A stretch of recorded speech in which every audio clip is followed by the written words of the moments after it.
Hey guys, Rachel Christensen here in the Busch Campus Center speaking with Dean Michael Stillwagon, the Dean of Students for Busch Campus, about Constitution Day and why the Constitution is so important.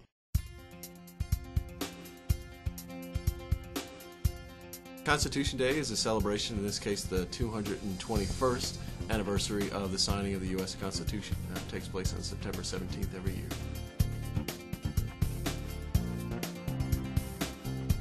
We're running some similar events to what we did last year, although on an expanded docket. So last year one of our more successful programs was we had Cash Bus, similar to Cash Cab, which you might see on cable.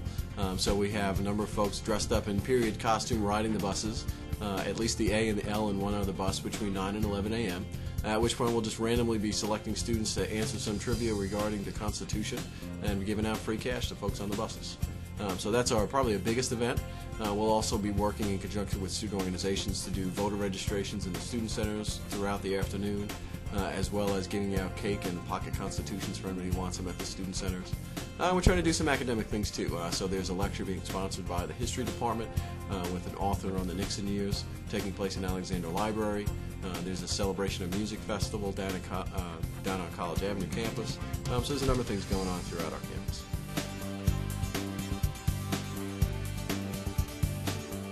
Well, this is in particular something that was instigated because of a federal law that was passed back in 2005, that any institution that was receiving federal aid was required to participate in the ceremony.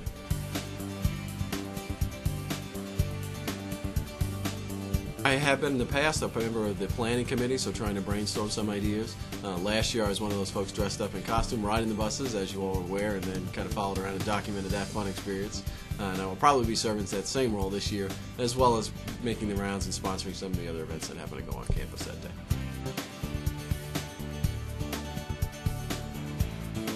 It was signed on September 17, 1787.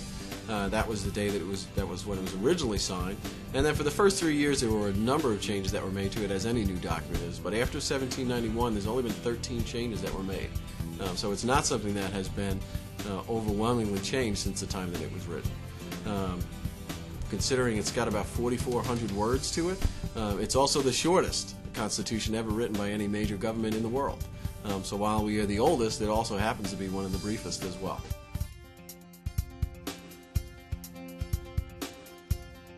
Ben Franklin was the oldest person to sign it at the age of 81. We also had the youngest person to sign it was from New Jersey. Jonathan Dayton was the youngest person to sign the Constitution. So that's Jersey's claim to fame when it comes to the Constitution.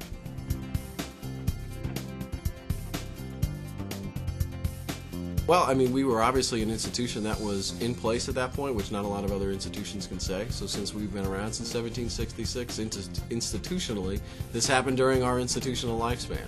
So that's not a claim that a lot of other institutions can make. So it's certainly part of our history as much as it is anyone else's. And so it's something in particular that we did also have the youngest signer, came from our state.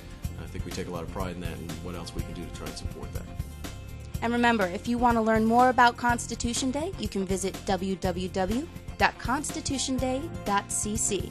For RUTV, I'm Rachel Christensen.